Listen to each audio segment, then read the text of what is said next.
예수님께서 오늘 본문의 말씀은 온 갈릴리에 두루 다니시면서 하신 세 가지 중요한 사역에 대해서 이야기하고 있습니다.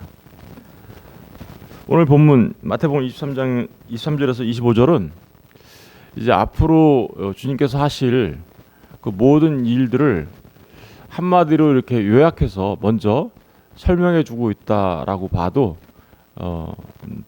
틀리지 않습니다.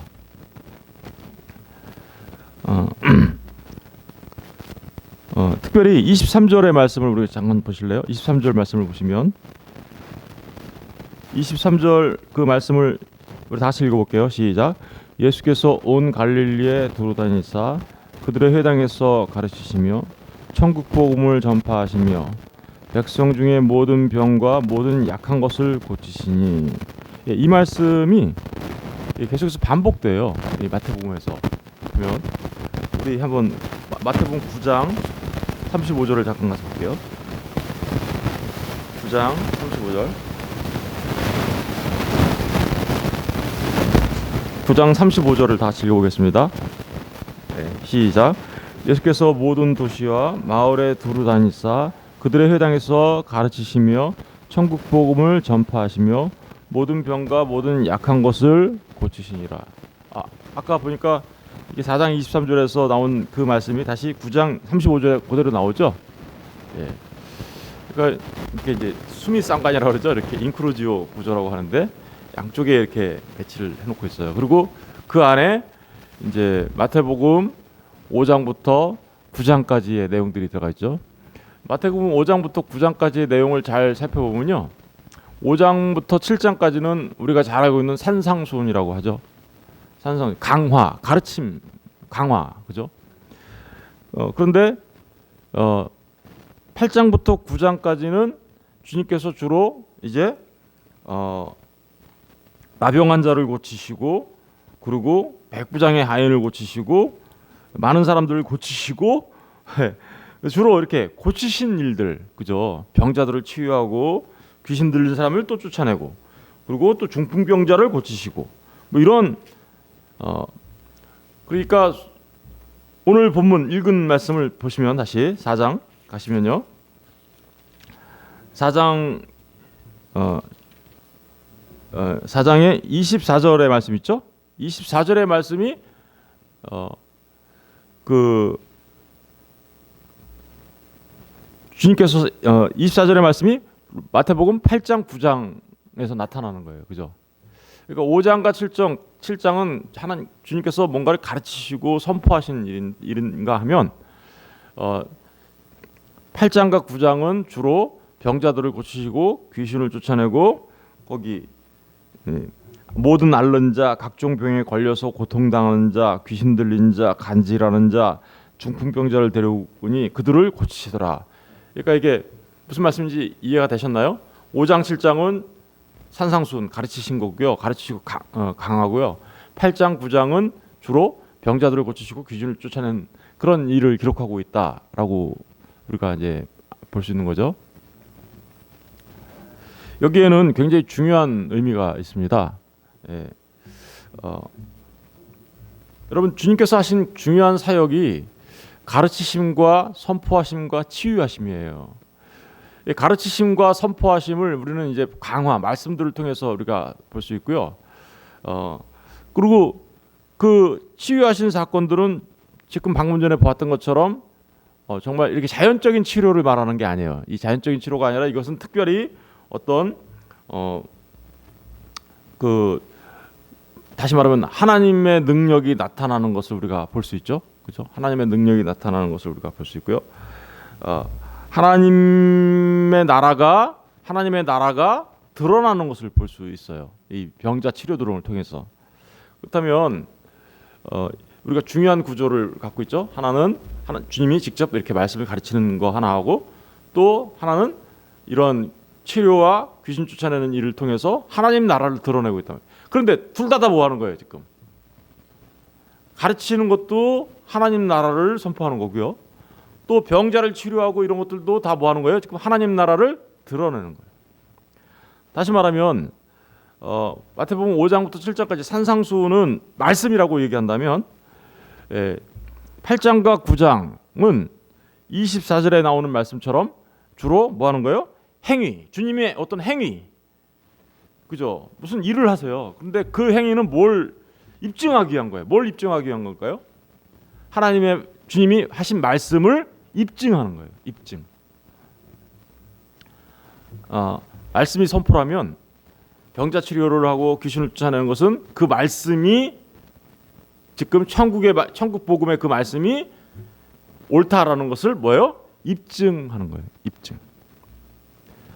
그런데 공통점은 둘 다 하나님 나라의 권능을 드러내고 하나님 나라를 선포하는 일이에요. 그리고 하나님 나라의 제일 중요한 건 뭐예요?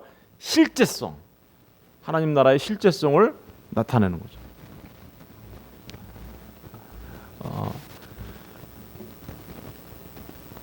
우리가 그런 거를 이제 안다면 그러니까 병자를 고치고 치료를 하고 귀신을 쫓아내고 하는 게 그냥 단순하게 그냥 병자를 고쳐주 주님이 그냥 병자를 고쳐주고 귀신을 쫓아내 주신 거 그런 단순한 의미가 아니라 주님이 하신 말씀을 입증하는 내용이에요. 그러니까 무슨 얘기인지 아시겠죠? 항상 이런 관계에 있어요. 마태복음에는 중요한 강화가 5가지가 나와요. 5가지가 나오는데 그게 산상수훈, 그리고 이제 10장에 가서 보면 제자 파송에 관한 거, 그리고 13장에 가면 천국 비유의 말씀, 그리고 18장에 가면 이제 교회 안에서의 그 치리와 관련된 여러 가지 그 문제들, 그리고 이제 25장에 가면 천국의 그 종말론에 관련된, 그리고 감람산 강화라고 하죠. 그런 강화들이 5개가 이렇게 배치되어 있는데요. 그 강화를 마치시면 주님이 반드시 뭐를 하시냐면요, 반드시 병자를 치유하고 귀신을 쫓아내는 이런 일들을 하세요. 뭔가. 그리고 그것을 그런 말씀들을 선포하고 난 뒤에는 반드시 그 말씀들을 보다 명료하게 드러내시기 위한 일들을 하세요. 그러니까 이거는 뗄래야 뗄 수 없는 관계라는 거예요. 주님이 선포하신 내용과 주님이 하신 일 그 자체는 같은 내용을 말하고 있는 거다. 같은 내용을 말하고 있는 건데 하나는 말씀을 선포를 통해서, 하나는 주님의 능력을 드러냄을 통해서 말하고 있는 거다. 그런데 목적은 뭐냐? 하나님 나라의 실제, 하나님 나라의 권능, 능력 이런 것들을 드러내는 데 있다. 무슨 얘기인지 아시겠죠? 그러니까 주님이 하시는 그 모든 일들을 이렇게 2가지 뗄래 뗄 수 없는 관계에 있다라는 사실을 알아야 돼요. 굉장히 중요한 내용입니다. 이런 부분들이. 그러니까 단순하게 뭐 병 고치고 치료하고 이런 것들이 그냥 우리가 생각하는 단순한 병 고침 치료 이런 게 아니에요. 반드시 하나님 나라를 드러내고 주님이 하나님 나라의 왕으로 오신 통치자라는 것을 드러내는 일이에요. 그런데 주님이 이 일을 어떻게 하셨대요? 갈릴리에 두루 다니시면서 했다 그러죠. 두루 다니시면서. 그러니까 흑암과 어둠과 사망의 권세 아래 있었던 자들에게 빛을 비추는 방법이 뭐였어요? 말씀을 선포하고, 그죠? 그리고 이렇게 병자들을 치료하는 그런 일들을 통해서 그 빛을 비추셨다라는 것을 우리가 알 수 있죠. 그런데 갈릴리를 두루 다니셨다 그러죠. 갈릴리는 약 한 마을이 한 200개 정도가 있었어요. 다 다니셨다라는 의미는 아니에요. 어쨌든 근데 그 마을들을 두루두루 다 다니시면서 주님께서 이러한 사역을 하셨다. 특별히 회당에서 이제 많이 그랬는데요. 회당에서 보니까 그 23절에 보니까 회당에서 가르치시며, 주님의 사역을 3가지 사역을 요약하면요, 가르치시고 선포하시고 치유하시는 거예요. 이 가르치다라는 말은 회당에서 이제 주로 하셨는데, 이 가르치다라는 말은 디다스코라고 하는데요. 이 가르치는 것과 선포하는 것은 약간 같으면서도 좀 달라요. 디다스코, 이 가르친다라는 얘기는 이제 우리 산상수훈에 가서 보면 이제 이런 대목들을 이제 알 수가 있는데, 너네가 이렇게 알고 있었지, 그렇죠? 너네가 여태까지 이렇게 알고 있었지. 그런데 내가 다시 말할 건데, 내가 다시 말하는데 사실은 이거야 이렇게 얘기하는 거 있죠. 예, 이 디다스코라고 해요. 이렇게 설명해 주시죠, 그죠? 회당이나 산상수훈에서도 대표적으로 그런 말들이 많이 나와요. 너희 이렇게 알고 있었지? 너네가 전에 이렇게 가르침을 받았지? 근데 사실은 그거야, 그거 아니고 이거야라고 이렇게 말씀하시는 부분들이 있어요. 이런 부분들을 이제 디다스코, 가르침이라고 얘기할 수 있고요. 물론 그게 선포를 내포하고 있어요. 왜냐하면 하나님 나라의 천국 복음을 선포하는 거기 때문에.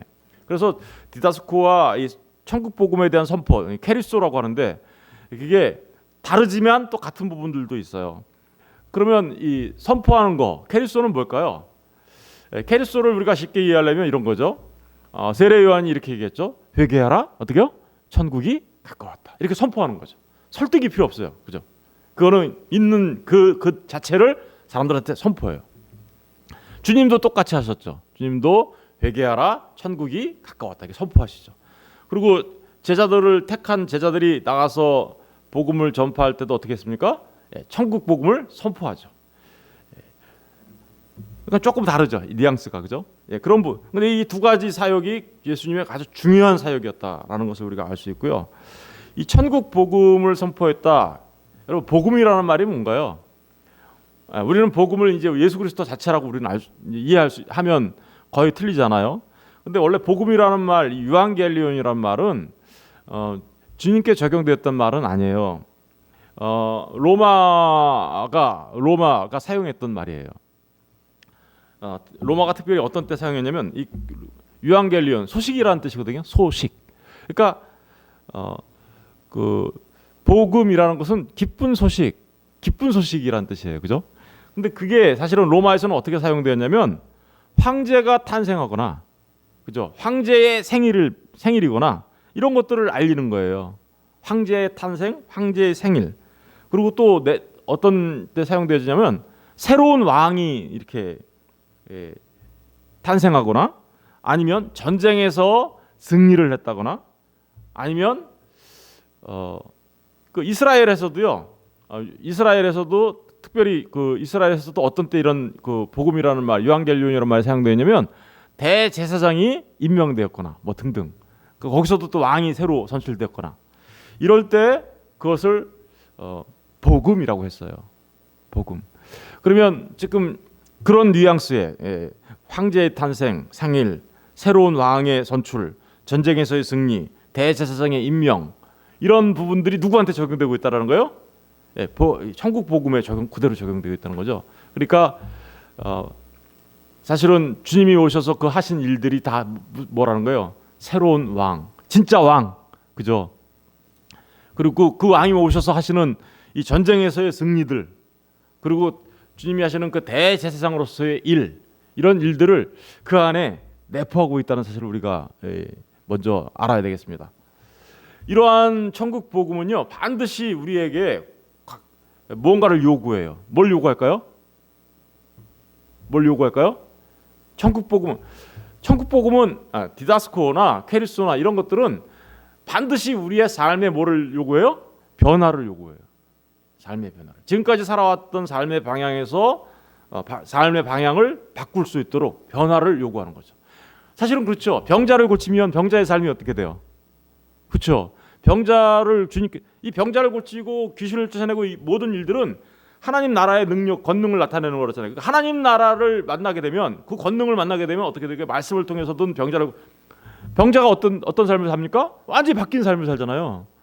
그런 것처럼 병자가 그 병에 눌려 있다가, 아니면 그 귀신을 만났다가 온전해진다거나, 이런, 그러니까 하나님 나라의 천국 복음을 들으면 마치 병자들이 회복되는 것처럼, 그리고 귀신이 쫓아나간 것처럼 삶의 변화가 오죠. 그것처럼 이 천국 복음을 듣는 사람들, 디다스코, 캐리소, 이거 가르침을 받고 선포를 듣는 사람들에게도 반드시 뭐가 나타나야 된다고요? 삶의 변화가 나타나야 한다 라는 것을 요구하고 있는 거예요.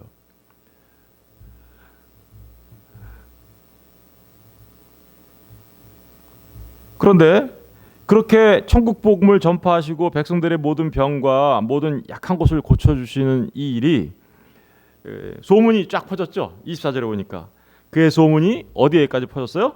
온 시리아에 퍼진지라. 소문이 퍼지니까 점점 사람들이 어떻게 할까요? 점점 사람들이 많이 모여요. 그죠? 사람들이 모든 앓는 자, 곧 각종 병에 걸려서 고통당하는 자, 귀신 들린 자, 간질하는 자, 중풍병자를 데려오니 그들을 고치시더라.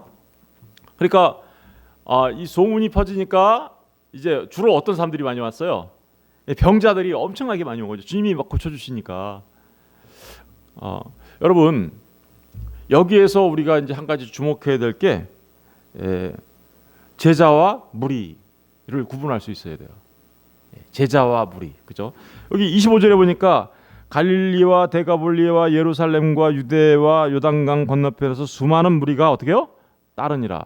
이 23절에서 25절이 결국은 산상수훈과 바로 직결, 산상수훈의 서론이라고 얘기할 수 있어요. 이게 지금 이 말씀이. 그러니까 5장 1절부터의 서론, 7장까지의 서론이라고 얘기할 수 있는데 왜 그러냐면요. 수많은 무리들이 왔어요. 그죠? 왜 목적이 뭘까요? 예수님이 막 병 고쳐주고 귀신 쫓아주니까 그것 때문에 왔어요. 우리는 그 사람들 뭐라고 해요? 무리라고 해요. 무리. 그런데 산상수훈을 듣는 사람들은 누군지 아세요? 누굴까요? 제자들이에요. 5장 1절을 보세요. 예수께서 무리를 보시고 산에 올라가시니, 무리를 보시고 산에 올라갔다라는 얘기는 무리들과 함께 올라갔다는 얘기 아니에요. 누구랑만 올라갔다는 거예요. 제자들. 그러니까 무리와 제자가 구분됩니다. 여러분 이제 우리가 여기서 한 가지 이제 산상수훈을 이제 공부할 때 좀 더 하겠지만 산 위에서의 사건과 산 아래서의 사건이 달라요. 예?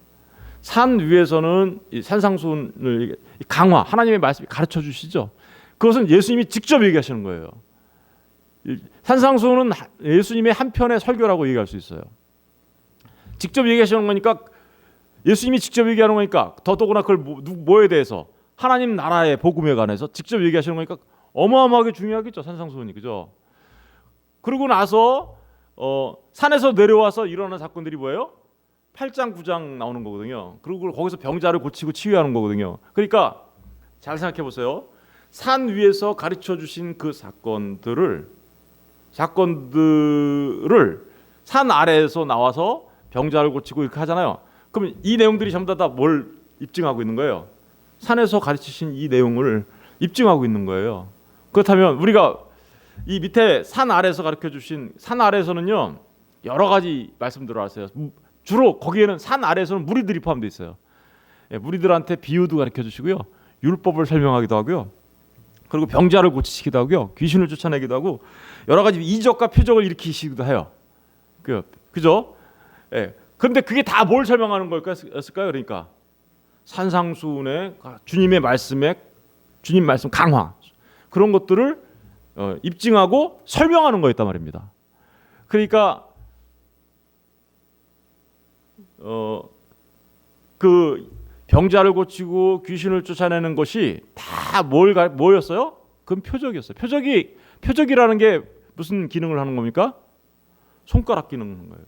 손가락 기능. 손가락은 뭐예요? 이렇게 하면 어디 봐야 돼요? 저기 보세요. 그러면 이거 봐야 돼요? 아니면 저쪽 봐야 돼요? 예? 손가락으로 가지고 저쪽 보세요. 이렇게 얘기했어요. 그러면 어디 봐야 돼요? 저쪽 봐야 되잖아요. 근데 사람들은 지금 어디 보고 있어요? 이거 보고 있어요. 병 고치고 귀신 쫓아내는 그 일에만 집중해요. 요걸 무리라고 한다고요. 그들은 제자 아니에요. 그런데 병 고치고 이적이 일으키고 손가락이죠, 표적이죠, 사인이에요. 근데 거기 보면 누가 있어요? 거기 하나님 나라, 예수님이 계신단 말입니다. 그 예수님을 바로 보는 사람들을 우리는 뭐라 그래요? 제자라고 하는 거예요. 제자. 다르죠? 그러니까 주님께서 하시는 모든 비유의 말씀과 그런 것들은 전부 다 하나님 나라의 그 주님께서 말씀하신 그 말씀, 산상수훈 그 가르치심을 입증하고, 그리고 그것들을 나타내는데 필요했던 거죠. 근데 오늘날 교회는 어떤가요? 그냥 병 고치고, 여러분 그 나병 환자가 왔는데 구원받은 사람 몇 명이에요? 1명. 그럼 그 사람도 고침 받았죠? 그 사람들은, 병 고침 받은 사람들은 그러면 제자입니까? 무리입니까? 그럼 누가 제자예요? 한 사람. 여러분 이게 엄청나게 구분할 수 있는 게 굉장히 중요합니다. 그래서 그런 생각들을 가지고 먼저 이 말씀들을 우리가 대해야 합니다. 그래서 이게 지금 구조가 어떻게 되어 있는지 제가 지금 설명을 한 거예요. 굉장히 중요한 거예요. 그러니까 우리가 병을 고치고 귀신을 쫓아내는 그 자체가 중요한 게 아니라 그것들을 통해서 드러난 예수 그리스도의 천국 복음이 중요하다라는 사실을 우리가 꼭 기억하셔야 합니다. 25절을 보니까 이제 갈릴리와 데가볼리와 예루살렘과 유대와 요단강 건너편에서 수많은 어떻게 해요? 무리가 따르니라. 여기 보니까 요단강 건너편이라는 표현이 있죠. 이 표현은 베레아라는 지역을 요단강 건너편이 베레아거든요. 지역을 표현할 때 쓰는 관용구처럼 쓰는 표현인데요. 그러니까 갈릴리, 데가볼리, 예루살렘, 유다, 베레아 이렇게 많은 무리가 따랐다라고 얘기하죠. 여기 보니까 이 세례 요한이 했던 사역과는 예수님이 했던 사역이 훨씬 더 범위가 넓어요. 그죠? 우리 3장 마태복음 3장 5절 보실래요? 마태복음 3장 5절을 보시면 다 같이 한번 읽어볼게요. 이때 시작. 이때 예루살렘과 온 유대와 요단강 사방에서 다 그에게 나와. 그러니까 여기 세례 요한이 선포할 때는 어떻게 했어요? 어디서 나왔어요? 사람들이? 예루살렘, 그리고 온 유대, 그리고 요단강 사방에서 다 그에게 나왔다. 이렇게 표현하고 있죠. 근데 주님이 지금 하시는 거는 어때요? 수리아 온 지역에 이 소문이 퍼졌어요. 이 수리아라는 지역은 이스라엘을 포함한 이두메, 그러니까 이쪽 모압 암몬 지역 있잖아요. 그리고 저기 에돔 지역, 이런 모든 지역까지 다 포함해서 애굽 그 지역 아래까지 거기를 수리아라고 얘기해요. 근데 그러니까 여기 갈릴리, 데가볼리, 예루살렘, 유대와 베레아 이런 지역들이 다 포함되는 지역들을 수리아라고 하는데, 보세요. 아까 세례 요한보다는 지금 범위가 훨씬 넓어졌죠. 근데 넓어진 데다가 갈릴리, 데가볼리는 어딜까요? 여긴 이스라엘이라고 말하기가 어려워요. 그죠? 데가볼리라는 말은 데카라는 말 뭐예요? 열이라는 이거, 볼리는 폴리스를 말하는 거예요. 그러니까 그 갈릴리 호수 건너편에 한 10개 지역, 그런 데를 말하는 거고요. 예루살렘, 유대와 요단강 건너편, 그 요단강 건너 베레아 지역을 말하는 거죠. 그러니까 여기에는 예수님께서 하시는 그 사역은 누구도 듣고 있어요. 지금 이미 이방인들도 와서 여기에 참여하고 있어요. 그러니까 천국 복음이 어디까지 전해질 것을 벌써 예표하고 있나요? 이방 땅에까지 전해질 것이라는 것을 이미 이 말씀 속에서 예표를 하고 있습니다. 여러분, 이 23절부터 25절은 아주 그러니까 주님께서 하실 사역들을 이렇게 요약해서 우리한테 설명해 주고 있는 거죠. 그러니까 이제 앞으로 이제 5장부터 쭉 들어가면 주님께서 가르치시고 선포하시고 치유하시는 이 세 가지, 그렇죠? 디다스코, 케리소, 치료하다는 걸 우리 어디 가면 뭐 이렇게 테라피 그러면 뭐 이렇게 테라피라는 말 많이 들어보셨죠? 그 말과 같은 말이에요. 테라피오라는 말인데 치유하다. 그런 세 가지 중요한 사역들을 계속 하시는데 목적은 뭐예요? 전부 다 이 모든 목적이 하나님 나라를 선포하고 그 하나님 나라의 권능을 드러냄으로써 천국의 실제성을 입증하는 데 있어요. 그리고 그것을 통하여 사람들의 삶에 뭐를 요구해요? 변화를 촉구하고 있는 거죠. 저 여러분들도 복음을 들었는데 아무런 그게 변화가 없어. 그죠? 그러면 그 사람이 그 천국 복음을 믿는 거예요? 안 믿는 거잖아요. 그죠? 천국 복음을 믿는 사람들, 적어도 정말 주님의 그 가르치심과 선포를 믿는 사람들에게는 반드시 삶의 변화가 따라옵니다. 저 여러분도 그래서 인생이 바뀌지 않으셨습니까? 제가 예수님 몰랐으면 지금 여기 서 있을 이유가 없었겠죠. 그죠? 그리고 또 예수님이 내 인생의 전부입니다라는 고백을 어떻게 할 수 있어요? 여러분들은 그런 고백 하시지 않았습니까? 예수님이 여러분의 전부 아니에요? 저도 그렇게 고백합니다. 예수님이 저의 전부라고 고백합니다. 왜 그렇게 됐을까요? 주님의 말씀을 듣고 천국 복음을 들었기 때문에, 그리고 그 천국 하나님 나라의 실제성을 우리는 우리의 또 들어서 또 우리 삶의 경험을 통하여 이미 우리의 삶에 이미 체득화되어 있지 않나요? 예, 그렇죠. 체득화되어 있어요. 나도 모르게. 그리고 나도 모르게 이미 그런 삶을 살고 있어요. 그죠? 예, 이게 그 천국 복음을 가르침을 받고 그 선포를 들은 사람들의 삶 속에서 나타나는 일입니다. 반드시 삶의 변화를 촉구합니다. 그리고 그런 삶의 변화가 드러나게 돼 있습니다. 저는 저와 여러분이 정말 이제 산상수훈부터 우리 진짜 예수님이 산상수훈은 누가 가르쳐 준 거예요? 예수님이 직접 가르쳐 주신 거거든요. 그러니까 산상수훈은 정말 이제 내일서부터 공부할 건데 어떻게 보면 성경 중에 성경 이런 말을 써도 되는지 모르겠지만 왜 제가 이런 말을 쓸까요? 너무나 중요합니다라는 뜻이에요. 너무나 중요합니다. 산상수훈을 알면 마태복음을 아는 것과 다를 바가 없다. 마태복음을 알면 사복음서를 아는 거고 사복음서를 알면 우리는 성경 전체를 안다라고 해도 다를 바가 없다라는 거예요. 그러니까 제가 성경 중에 성경이라고 얘기할 수 있는 게 산상수훈이에요. 그래서 산상수훈을 내일서부터 이제 공부를 할 텐데요. 오늘은 사실 어떻게 보면 이 23절, 25절이 그 서론 역할을 하고 있어서 그런 부분 전체적인 구조를 먼저 설명을 드렸어요. 예, 여러분 정말 중요하겠죠, 산상수훈. 근데 한 가지 먼저 내일서부터 이제 오실 때 버리고 와야 될 게 있어요. 뭐냐면 여태까지 알고 있었던 산상수훈 그 생각을 다 버리고 오셔야 돼요. 저도 버릴 거예요. 혹시 내가 여태까지 어떤 편견이나 이런 것들을 뭐 사람마다 다 생각이 다르기 때문에 그런 부분들을 가지고 있을 수는 있지만 일단은 우리가 가능한 백지에서 그죠? 백지에서 이 주님의 말씀을 대할 수 있었으면 좋겠다라는 생각이 듭니다. 그래서 우리가 새롭게 이 하나님의 말씀을 새롭게 정말 여태까지의 그 고정된 관념이나 이런 것들을 좀 다 내려놓고 새롭게 한번 공부하면서 주님의 그 말씀을 알았으면 좋겠다라는 생각이 듭니다. 너무나 중요한 산상수훈의 말씀, 그 말씀을 내일서부터 이제 공부하도록 하겠습니다. 이 말씀을 통하여서 저와 여러분의 삶이 진짜로 천국 백성의 삶이 되기를 주님의 이름으로 간절히 축원합니다. 기도하겠습니다.